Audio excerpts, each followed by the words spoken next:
Most people think burnout happens suddenly, that one day you just can't get out of bed. But that's not what breaks high-functioning adults. What breaks them is something quieter. They keep performing, they keep delivering, they just stop feeling much of anything while they do it. And the strange part? Their body has been preparing for this collapse for years. The pressure that breaks adults doesn't announce itself. It doesn't come from a single crisis. It comes from what researchers call chronic low-grade stress, the kind that never peaks high enough to force you to stop, but never drops low enough to let your nervous system recover. You're not dealing with one emergency. You're managing a grid, mortgage payments, aging parents, a job that requires you to be responsive, competent, and strategic all at once. A partner, kids, a body that doesn't recover like it used to. None of these things alone would break you, but together they create what physiologists call allostatic load. That's the cumulative wear your body experiences when it's constantly adapting to demand without sufficient recovery. It's not stress. It's the biological cost of managing stress over time. And here's the problem. Your brain is very good at adapting to this. So good that you don't notice you're changing. Allostatic load is what happens when your regulatory systems, the ones that control your heart rate, cortisol, blood pressure, immune response, never return to baseline. Think of it like this. Your body is built to handle acute stress. A threat appears, your system activates, the threat passes, your system deactivates. That's healthy. But modern adult life doesn't work that way. The threat doesn't pass, the email doesn't stop, the responsibility doesn't end. Your system stays activated but at a lower intensity. Your body recalibrates. It starts treating a state of mild activation as normal. You stop sleeping deeply. You stop feeling hungry at predictable times. Your mind stays alert even when you're exhausted. You can still work, you can still parent, you can still show up, but something underneath is eroding. Let's say you're managing a team at work while also managing your household. Every day you make 50 small decisions. What to prioritize, who needs your attention, what can wait, what can't. Your brain burns through glucose doing this. It's called decision fatigue, and it's not psychological, it's metabolic. But you don't feel tired in a way that tells you to rest. You feel numb, irritable, flat, and you keep going. Here's what's happening in your brain. Chronic stress floods your system with cortisol. In small doses, cortisol is useful. It sharpens focus, mobilizes energy, helps you respond.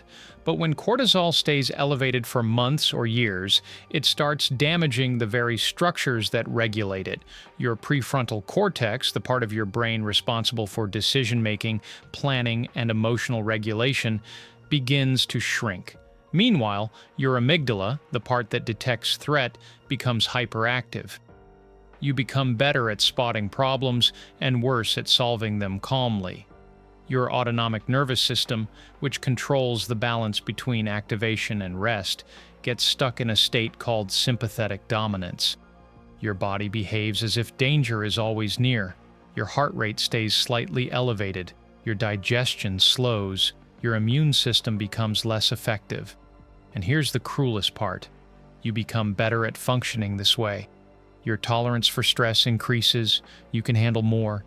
But what you're actually doing is raising the baseline. You're teaching your body that this is normal. So you don't break down, you keep performing, you just lose access to joy, spontaneity, connection, the parts of you that make life feel alive. You've probably tried resting, a long weekend, a vacation, 8 hours of sleep, and it helps for a few days. Then you're back. That's because rest treats the symptom, not the structure. Sleep restores your energy. It doesn't remove the 50 decisions waiting for you on Monday. It doesn't change the fact that your nervous system has recalibrated to a state of constant activation. Allostatic load isn't an energy problem. It's a regulatory problem. Your body has learned to operate in a mode that was only meant to be temporary. Rest gives you a break, but it doesn't teach your system how to deactivate. That's why people say things like, "I don't even know how to relax anymore." It's not a personality flaw, it's physiology. Your nervous system has forgotten what safety feels like.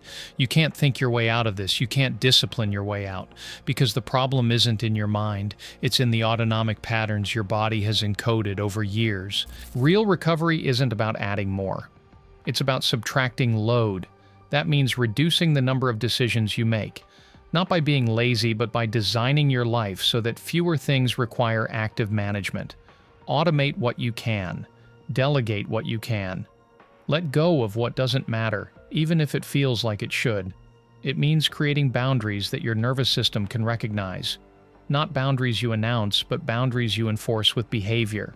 Turning off notifications, leaving work at work, protecting time that has no output attached to it, and it means giving your body repeated signals that it is safe, not through thought, but through sensation.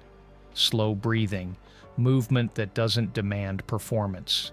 Time and environments where nothing is expected of you. This sounds simple. It's not, because your mind will tell you that you can't afford it, that there's too much to do, that other people need you, and some of that is true. But here's what's also true. If you don't reduce the load, your system will do it for you. It will shut down the parts of you that aren't essential for survival, and you'll keep functioning. You just won't feel like yourself anymore. If you're watching this and recognizing yourself, know this: you're not weak, you're not broken, you're not failing at resilience, you're compressed. Your system has been adapting to more than it was designed to hold, and it has done an extraordinary job keeping you upright. But adaptation has a cost, and that cost is the part of you that feels. The path back isn't about working harder on yourself. It's about recognizing that you've been carrying too much for too long in a system that doesn't acknowledge the weight. You don't need to be better, you need to carry less. And the hardest part is this: no one is going to give you permission to do it. You'll have to take it.